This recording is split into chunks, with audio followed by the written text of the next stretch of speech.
বন্ধুরা, চিরসখা ধারাবাহিকের আজকের পর্বে দেখানো হয়েছে অনন্যা স্বতন্ত্রকে বলে, এই যে তুমি পুরো গোষ্ঠীর দায়িত্ব নিয়েছ, এই দায়িত্ব নেওয়ার কি খুব প্রয়োজন ছিল?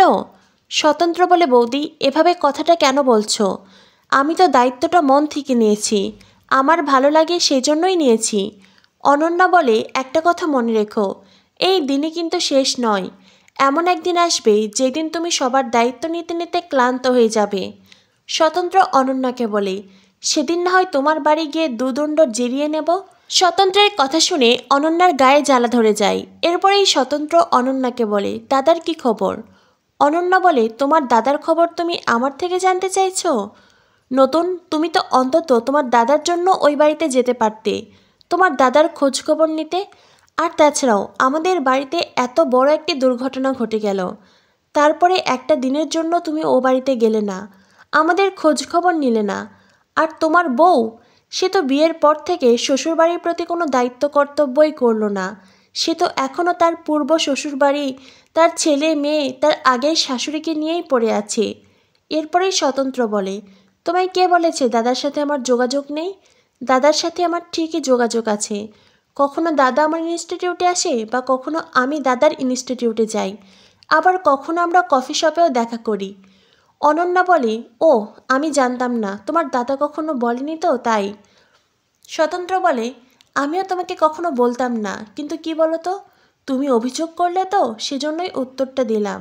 দাদার সাথে আমার সম্পর্ক যোগাযোগ ঠিকই আছে, সেটা নিয়ে তোমার চিন্তার কোনো কারণ নেই। অনন্যা বলে, তুমি না হয় দায়িত্ব কর্তব্য পালন করছো, কিন্তু তোমার বউ, তারও তো কিছু দায়িত্ব থাকে। তখনই কমলিনী বলে, আমি তোমার নতুন ঠাকুরপোকে অনেকবারই বলেছিলাম ও বাড়িতে যেতে, কিন্তু কি বলো তো, সে সময় বার করতে পারেনি। হ্যাঁ, এখন তুমি বলতে পারো যে আমি একাও যেতে পারতাম, আমি চাইলে হয়তো একলা যেতেই পারতাম, কিন্তু কি বলো তো, তুমি তো আমায় ঠিক পছন্দ করো না, তাই আমি গেলে তোমার ঠিক কতটা ভালো লাগবে সেটাও তো আমি জানতাম না। অনন্যা তখন কমলিনীকে বলে, এখন এইসব কথা ঘোরানো বন্ধ করো। কথা ঘোরানো খুব সহজ, কিন্তু কথা রাখা খুব কঠিন। তুমি এখন কথা ঘোরাতে আমাকেই দোষারোপ করছো। এরপরেই অনন্যা বলে, যাই হোক, তো কাল তোমরা এসো, আমার খুব ভালো লাগবে। তখনই কমলিনী বলে, অনন্যাদি এখনই উঠবে? বসো না, আমি একটু তোমার জন্য চা জলখাবার নিয়ে আসি। তখনই অনন্যা বলে, না গো, এখন আমার সময় হবে না। কি বলো তো, আমাকে সব কাজ একলাই করতে হচ্ছে। আমার বাড়ির পুজো, বাড়ির কাজ করার জন্য অন্য কেউ তো আর নেই। বাজার করা থেকে লোকজনকে নিমন্ত্রণ করা, সব কিছু আমাকেই করতে হবে। তুমি তো তোমার দাদাকে চেনো নতুন, তোমার দাদা এইসব ব্যাপারে বরাবরই ভীষণ উদাসীন, এখনও তাই। আমি আসছি। আর হ্যাঁ, সরি, তোমাদের পার্সোনাল স্পেসে ঢুকে পড়েছিলাম সেজন্য। আসলে কি বলো তো, আমি বুঝতে পারিনি কমলিনী, তোমার তো বড় বড় 3টে ছেলে মেয়ে আছে, তোমার বড় ছেলের বিয়ে হয়েছে, তবুও যে তোমরা এই বয়সে এতটা উতলা, সেটা তো আর আমার জানার কথা ছিল না। তখনই কমলিনী বলে, অনন্যাদি। স্বতন্ত্র কমলিনীকে বলে, থাক কমলিনী, সব সময় সবার সব প্রশ্নের উত্তর দিতে নেই, আর সব সময় সবার সব কথা ধরতেও নেই। হ্যাঁ, বৌদির এখন অনেকটাই দেরি হয়ে যাচ্ছে, যাও তুমি গিয়ে বৌদিকে এগিয়ে দিয়ে এসো। অনন্যা গটগট করে ঘর থেকে বেরিয়ে যায়, কমলিনীও তাকে এগিয়ে দিতে চলে যায়। অন্যদিকে স্বতন্ত্র রাগে ফুঁসতে থাকে। এদিকে অয়নদীপের বুকের ব্যথা দেখে কুর্চি অয়নদীপের পাশে বসে। অয়নদীপের বুকে কোথায় ব্যথা করছে সেটা বুঝতে চেষ্টা করে।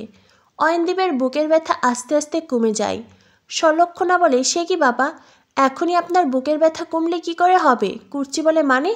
সুলক্ষণা বলে, না মানে বাবার বুকের ব্যথা তো একটু আগেও ছিল, তো ওষুধ না খেয়ে হঠাৎ করেই কমে গেল, এটা অস্বাভাবিক না, সেজন্যই বলছি।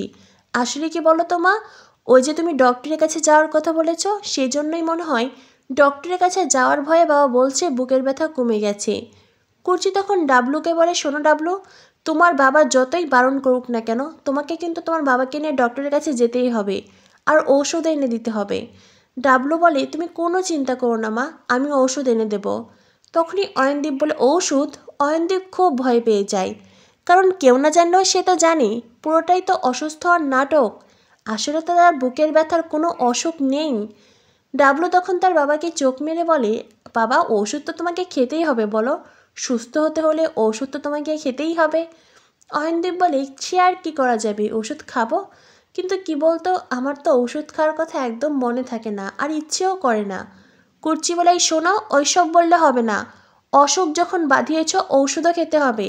কাল থেকে আমি তোমাকে নিয়ম করে সব কিছু মনে করিয়ে দেব, আর আমি যেভাবে বলবো তোমাকে সেভাবেই থাকতে হবে। অয়নদীপ বলে, সে কি করে হয়? তুমি তো বাপের বাড়িতে চলে যাচ্ছ। তুমি বাপের বাড়িতে যাবে, আবার এদিকে আমার প্রতি খেয়াল রাখবে, সেটা তো একসাথে হবে না। কুর্চি বলে, শোনো কথা, একজন অসুস্থ হয়ে পড়ে আছে, আর আমি নাকি এখন বাপের বাড়ি যাব? বাপের বাড়ি কি যাওয়া যায় এই অবস্থায় ফেলে? সুলক্ষণা, যাও তো, এই ব্যাগগুলো নিয়ে যাও। সুলক্ষণা ডাবলু তো খুব খুশি, তাদের মিশন সাকসেসফুল হয়েছে। সুলক্ষণা ডাবলু দুজনের দুহাতে ব্যাগ নেয়, আর তারপরেই সেই ব্যাগ রাখতে ওখান থেকে চলে যায়। অন্যদিকে অয়নদীপ ধপ করে কুর্চির কোলে শুয়ে পড়ে। কুর্চি বলে, আরে করছো কি? অয়নদীপ বলে, থাকি না গো, একটু খুব ভালো লাগছে। কুর্চি তখন মিটমিট করে হাসতে থাকে। অন্যদিকে দেখানো হয় মিঠি রাস্তা দিয়ে হেঁটে আসছে। হঠাৎ করে একটি গাড়ি এসে মিঠির পাশে হর্ন বাজাতে থাকে। মিঠি পাশে তাকিয়ে দেখে সে আর কেউ নয়, বরং কৃষাণু। কৃষাণুকে দেখে মিঠি বলে, এ কি, তুমি এখানে? কৃষাণু বলে, গাড়িতে উঠে বসো। মিঠি বলে, কেন? আমি কেন তোমার গাড়িতে উঠে বসবো? তখনই কৃষাণু গাড়ি থেকে নেমে আসে। কৃষাণু বলে, চলো, তুমি যেখানে যাচ্ছ আমি তোমাকে পৌঁছে দেই। মিঠি বলে, আমি যেখানে যাচ্ছি তুমি আমাকে সেখানে পৌঁছে দিতে পারবে? কৃষাণু বলে, কেন কেন পারবো না? মিঠি বলে, না মানে সব জায়গায় যেতে তুমি স্বাচ্ছন্দ্য বোধ করবে তা তো নয়। কৃষাণু বলে, তুমি এমন কোন জায়গায় যাচ্ছ যেখানে আমি যেতে পারবো না, বা সেখানে গেলে আমি স্বাচ্ছন্দ্য বোধ করবো না? মিঠি বলে, ধরো আমি আমার বয়ফ্রেন্ডের সাথে দেখা করতে যাচ্ছি, তুমি কি সেখানে যাবে? কৃষাণু বলে, বয়ফ্রেন্ড? আমি তো শুনেছিলাম সেই সব কিছু চুকে বুকে গেছে, আবারও লিস্টে নতুন কেউ এসেছে বুঝি? মিঠি বলে, চুকে বুকে গেছে মানে কি বলছো? কৃষাণু বলে, হ্যাঁ, তোমার বাড়ির লোকের কাছ থেকেই তো শুনেছিলাম। প্লুটো বলে একটি ছেলের সাথে তোমার সম্পর্ক ছিল, তোমাদের গেমটা দুয়েল ছিল, আর সেই গেমে তুমি হেরে গেছো। মিঠি বলে, শাট আপ, তোমাকে এইসব কথা বলতে কে বলেছে? হ্যাঁ, রাস্তায় দাঁড়িয়ে এইসব অসভ্যতামি করতে তোমার লজ্জা করে না? কৃষাণু বলে, আমি অসভ্যতামি করছি? মিঠি বলে, তাছাড়া আর কি, তুমি আমার পার্সোনাল বিষয়ে কেন কথা বলবে? তোমাকে সেই অধিকার কে দিয়েছে? কৃষাণু বলে, না মানে তুমি তো জানতে চাইলে আমাকে এই কথাগুলো কে বলেছে, তাই আমি তোমায় বললাম। তোমার বাড়ির লোক ছাড়া আর কে বলবে, তারাই আমাকে বলেছে। মিঠি তখন রাগে ফুঁসতে থাকে। এরপরে মিঠি আর কৃষাণুর মাঝে ঝগড়া খুনসুটি চলতে থাকে। মিঠি জানে সে ইন্টারভিউ দিতে যাচ্ছে। কৃষাণু বলে, কার কাছে? মিঠি বলে, কার কাছে মানে? কৃষাণু বলে, না মানে একটু আগেই তো বললে বয়ফ্রেন্ডের সাথে দেখা করতে যাচ্ছ, তাই ভাবলাম তার কাছে হয়তো ইন্টারভিউ দিতে যাচ্ছ, সে গ্রহণ করবে কিনা, সে ভালোবাসবে কিনা। মিঠি বলে, তুমি না সত্যিই ভীষণ অসভ্য। আমি নতুন কাকুকে বলবো তুমি রাস্তায় দাঁড়িয়ে আমার সাথে অসভ্যতামি করো। তখনই কৃষাণু বলে, কিন্তু স্যার যে সেটা বিশ্বাস করবেন আমার মনে হয় না। মিঠি বলে, হ্যাঁ সেটাই তো, তোমার তো দুটো রূপ, একটা সবাই দেখতে পায় আর আরেকটা সবাই দেখতে পায় না। তখনই কৃষাণু বলে, সেই রূপটা কেবলমাত্র তুমিই দেখতে পাও, আর সেটা কি অন্যদেরকে দেখানো খুব জরুরি? না মানে কিছু কিছু রূপ একজন দেখলেই তো হয়, অন্য কাউকে দেখানোর প্রয়োজন নেই। মিঠি বলে, মানে? কৃষাণু বলে, অত সব জেনে কাজ নেই, চলো আমি তোমাকে পৌঁছে দেই। মিঠি বলে, তার কোনো প্রয়োজন নেই, তুমি যে কাজে যাচ্ছিলে সেই কাজে যাও। কৃষাণু বলে, আমি তো তোমার কাছেই যাচ্ছিলাম, তোমার বাড়িতে। মিঠি বলে, মানে? কৃষাণু বলে, স্যারের সাথে আমার কথা হয়েছে, স্যারের বাড়িতে কি এক পুজো আছে, স্যার তো সেখানে চলে গেছেন, তাই স্যার আমাকে বললেন তোমাকে যেন আমি ইন্টারভিউয়ের জায়গায় পৌঁছে দেই। মিঠি বলে, নতুন কাকু তোমায় একথা বলেছে? আমার দায়িত্ব তোমায় দিয়েছে? কৃষাণু বলে, না মানে বিষয়টি তেমন নয়, স্যার আমাকে পূজায় ইনভাইট করলেন, আমি স্যারকে বললাম পূজায় কে কে আসবে। তখনই স্যার বললেন যে তোমার ইন্টারভিউ আছে, তুমি ইন্টারভিউতে যাবে, পরে সেখান থেকে পুজোয় যাবে, তাই আমি স্যারকে বললাম যে আমি যদি ওকে ইন্টারভিউয়ের জায়গায় পৌঁছে দেই, আবার সেখান থেকে দুজনে একসাথে পুজোয় যাই, তো তাই আর কি। এরপরেই কৃষাণু বারবার করে মিঠিকে জোর করতে থাকে। মিঠি তখন কৃষাণুর গাড়িতে গিয়ে বসে আর ধপ করে গাড়ির দরজা লাগিয়ে দেয়। কৃষাণু বলে, আস্তে আস্তে, এই গরিব ডাক্তারের গাড়ির দরজাই তো ভেঙে যেত। মিঠি বলে, হয়েছে তোমার বাচালতা, এইবার গাড়িতে উঠে বসো, চল আমাকে যেতে হবে। কৃষাণু তখন মিঠিকে বলে, একটা কথা বলবো? মিঠি বলে, কি কথা? এরপরেই কৃষাণু মিঠিকে প্রস্তাব দেয়। কৃষাণু বলে, এমনভাবে কথাটা বলছো যেন আমি তোমার ড্রাইভার। মিঠি বলে, তুমি না সত্যিই ভীষণ বাচাল। কৃষাণু বলে, আমি তো ড্রাইভার হতে চাই না, আমি তো তোমার ফিয়ন্সে হতে চাই। তুমি কি আমায় করবে? আমায় বিয়ে করবে তুমি? এই বলে কৃষাণু মিঠির দিকে তাকায়। মিঠি কোনো উত্তর দেয় না। কৃষাণু বলে, আমি তো একটা নিউ পোস্টের জন্য অ্যাপ্লাই করলাম, আমি কি কোনো অফার পাবো, কোনো উত্তর পাবো? মিঠি বলে, বাতিল বাতিল বাতিল, আমি তোমায় বাতিল করলাম, তোমার সাথে না এক মুহূর্তে কথা বলতে আমার ইচ্ছে করে না। তখনই কৃষাণু বলে, সত্যি, মানে মন থেকেই বললে তো?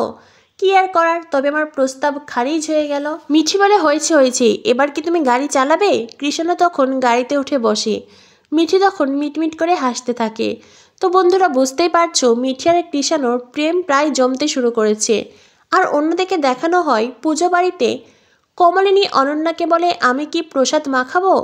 তখনই অনন্যা বলে, হ্যাঁ মাখাও। উপস্থিত একজন বৃদ্ধ মহিলা তখন কমলিনীকে খুব অপমান করে।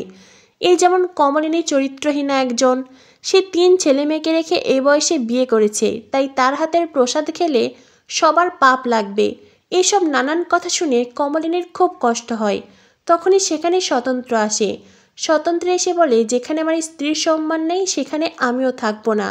তো বন্ধুরা, বুঝতেই পারছো এতদিন অনন্যা কমলিনীকে অপমান করেছে, আর এইবার পুজোর নামে লোকজন ডেকে অনন্যা ইচ্ছে করে কমলিনীকে সকলের সামনে অপমান করছে, তাকে হেনস্থা করছে। স্বতন্ত্র কি অনন্যাকে উপযুক্ত জবাব দিতে পারবে? কি হতে চলেছে চিরসখা ধারাবাহিকে? চিরসখা ধারাবাহিকের পরবর্তী আপডেট পেতে আমাদের সাথেই থেকো।